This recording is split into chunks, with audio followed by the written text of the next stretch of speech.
Today we're covering the Chicago Students Union protest.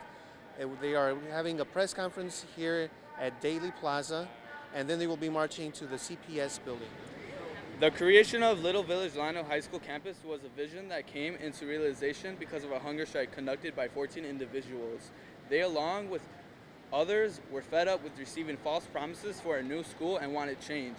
Beginning May 13, 2001, the 19-day hunger strike was a protest for the right of the students in the Little Village and Llano communities to receive a new high school which would provide them quality public education. It is because of the struggle and hope of the parents, students, community members, and leaders that each school on campus was created to have a purpose for the youth of all. There are 4 schools that make up Little Village Llano campus. The first is World Language High School. With a diverse community of teachers and students, World Language was meant to dedicate connected students to a global understanding with education through being exposed to different cultures and languages. According to a rising senior of the high school, in 2010, World Language offered Spanish, French, Italian, and Japanese as electives. This past school year, the high school only offered Spanish and French. Because of the budget cuts in 2012, the high school had to let go of staff members, resulting in them to not offer the courses any longer. The student felt as if they lost their opportunity to learn and grow as a student. The second high school is Infinity High School. Infinity focuses on providing students with the skills of being effective problem solvers, emphasizing the areas of math, science, and technology, and to educate others in the community. According to a rising senior of the high school, the laptops are old, slow, and some don't even work. The books are used and out of date. Due to the budget cuts, Infinity had it rough. The school didn't bother to update nor fix their software, but students were told they simply didn't have the funding to do so, another senior said. The third high school is Multicultural Arts of Scholarship, also known as MAS.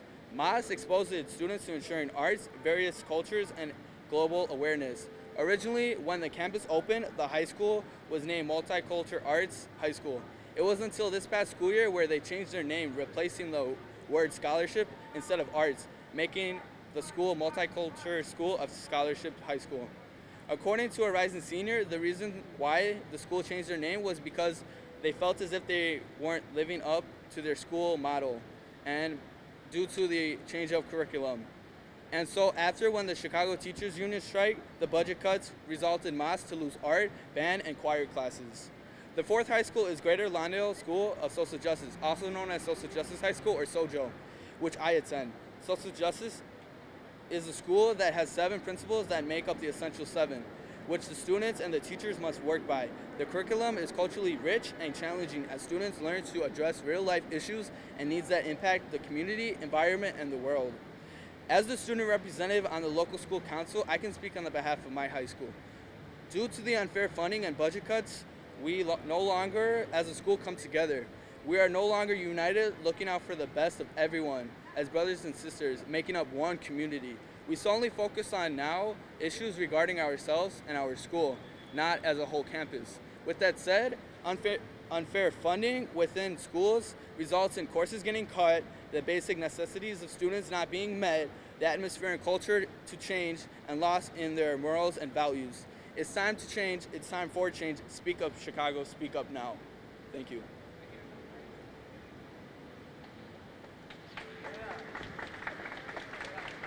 Hello, my name is Rosalina Torres. That's Rosalina Torres, and I go to Whitney Young. I'm a current high school student, and I know what it is like to have a surplus of funds out of school. I know what it's like to go to what's considered a privileged education in the Chicago public school system.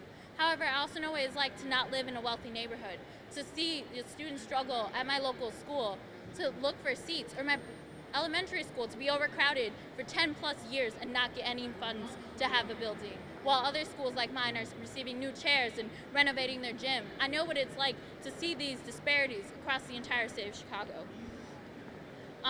And I also know what it's like to see my friends who go to Curie Metropolitan High School, which is considered still a better school than our local school, and have to pay extra money for their activities, for their clubs, to have to pay for things that at my school we don't, because it's unfair across the city. What it is CPS is unevenly distributing their funds to public schools. Public schools, that they create the surplus of funds every year, and these funds which are TIF funds, are supposed to go to helping the schools that are struggling, helping schools that struggle across the city. Instead, they are being redistributed as the CPS wants to the ones they choose to favor, to the schools that they choose to funnel all their money through instead of helping our students' education, instead of prioritizing our students' needs.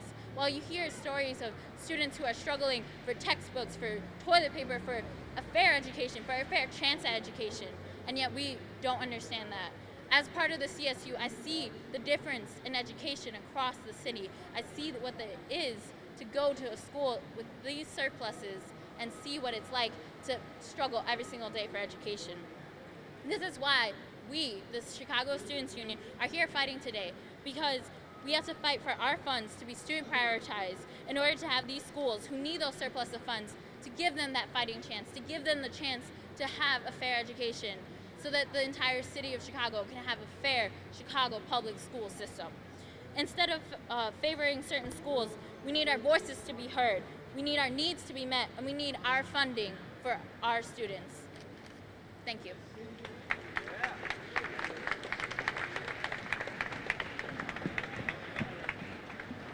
My name is Gabriel Portillo, Gabriel Portillo. CPS may know me as an eight-digit number, 420-83445. But I'm a student and I want my voice to be heard. I come from Prosecutor Academy. Prosecutor Academy is located on Grand and Long Avenue. That's in the west side.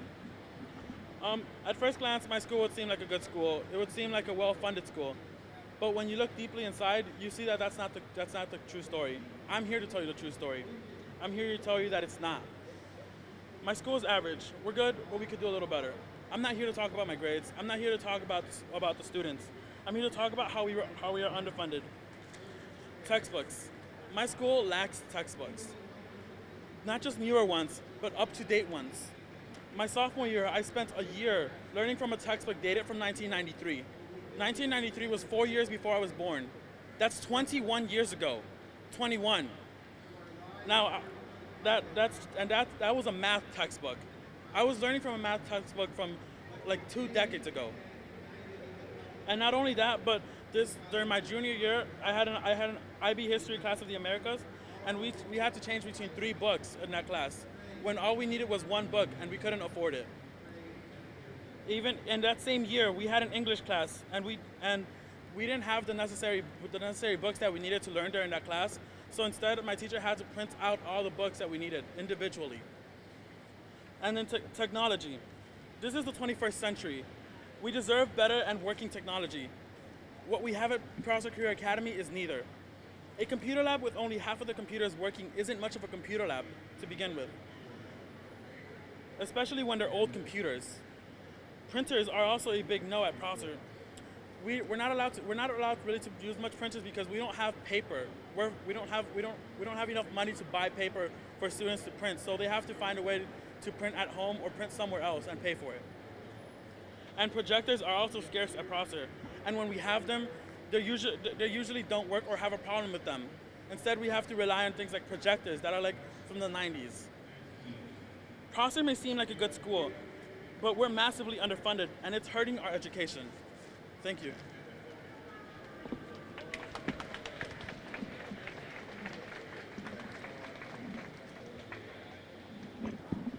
Hello, my name is Pedro Gonzalez, spelled Pedrogonzalez. The issues in CPS are inexcusable.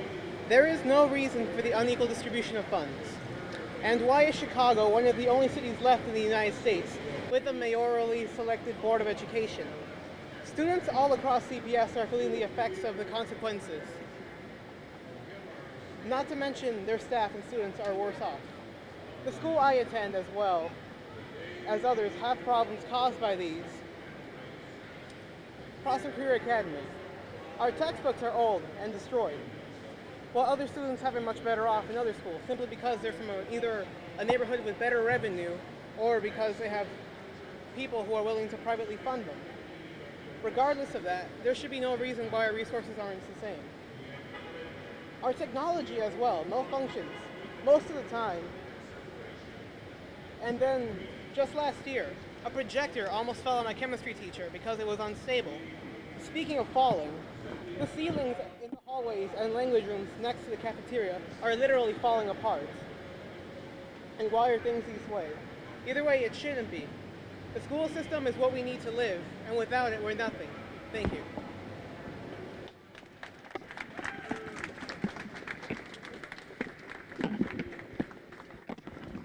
My name is Ross Floyd, Rossfloyd, and I'm a rising senior at Jones College Prep. For the past year, the Chicago Students Union has been organizing Chicago high school students to work around the issues such as school closures, budget cuts, and teacher layoffs. We've taken over Board of Education meetings, had marches, and had press conferences, but the Board of Education has not listened to us. They continue to move forward with devastating cuts to our schools that hurt each and every student's education. The reason this happens is because the Board of Education is only accountable to one man, Rahm Emanuel, and that is not right. An appointed school board will not give us the education we deserve and will not give us the supplies we need. In order to have a true education, the needs of the students must be heard, and that can only happen through a democratically elected Board of Education. We are pursuing this as one of our demands in this march because in our schools we're taught democracy. We're taught about the Constitution, how important it is to our country, but that's not something that gets followed through within our city. They continue to preach lies to us and devastate our schools. And when we cry out, when we protest, we're ignored because they're completely unresponsible to us. We're going to work with representatives and try to pass legislation in Springfield to get a democratically elected Board of Education in Chicago because it's what the students deserve. Thank you.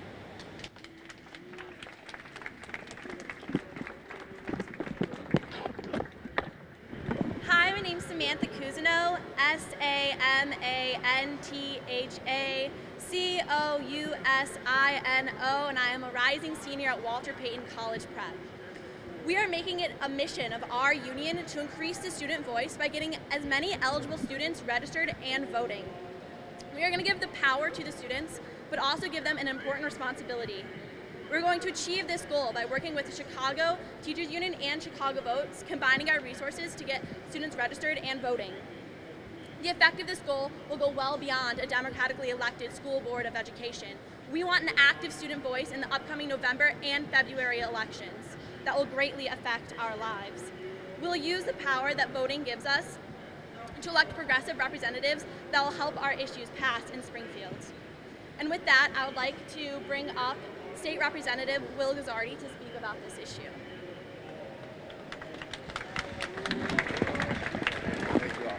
Excuse me for 1 second, guys. First of all, thank you guys so much for organizing this. This is an incredible event. It's a great gathering of young organizers. You guys have done an amazing job, and it's not often I get to feel like the old guy in the group. So thank you very much for all your hard work in making this happen. Give it up for these guys.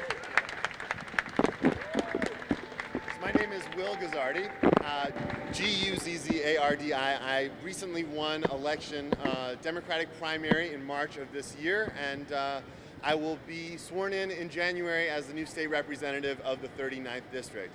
I won that election at age 26. When I start at age 27, I'll be the youngest member of the Illinois General Assembly.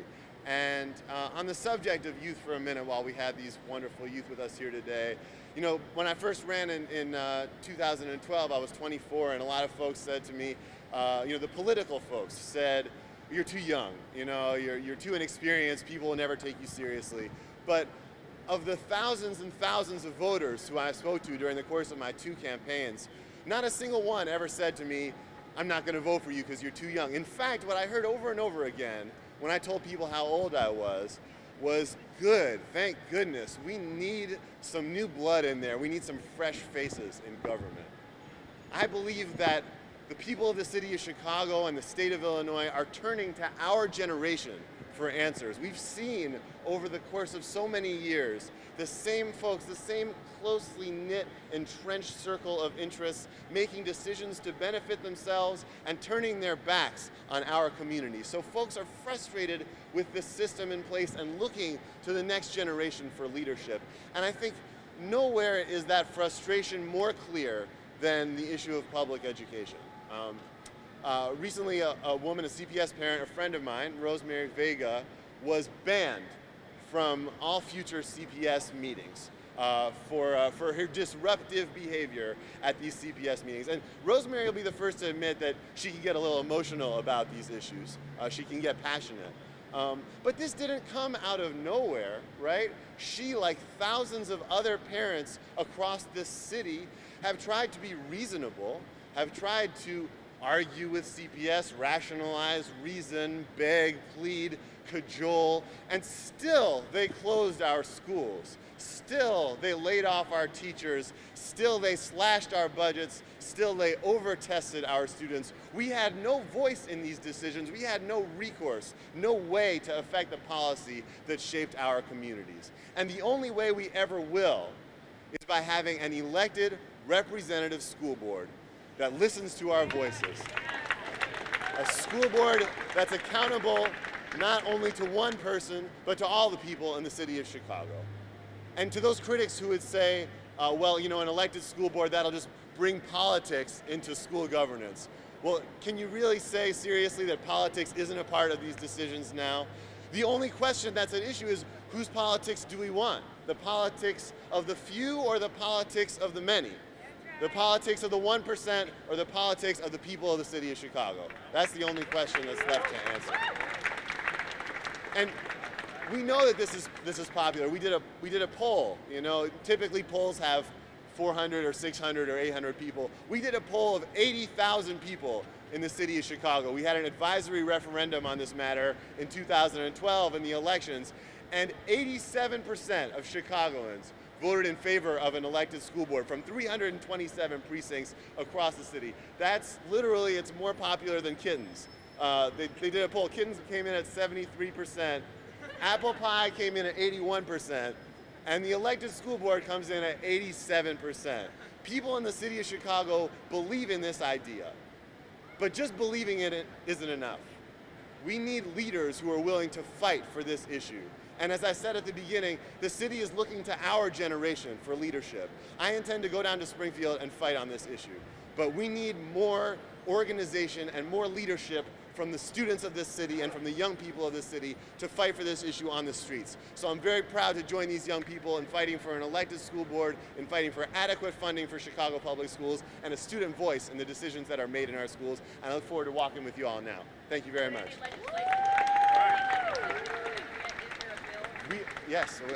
We are working.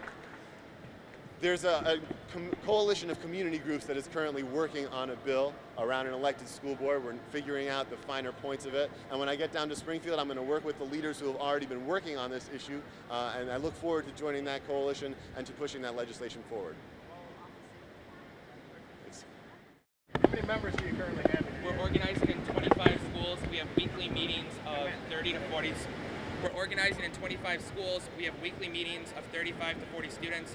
And since we've been organizing for a year, we've organized over 200 students.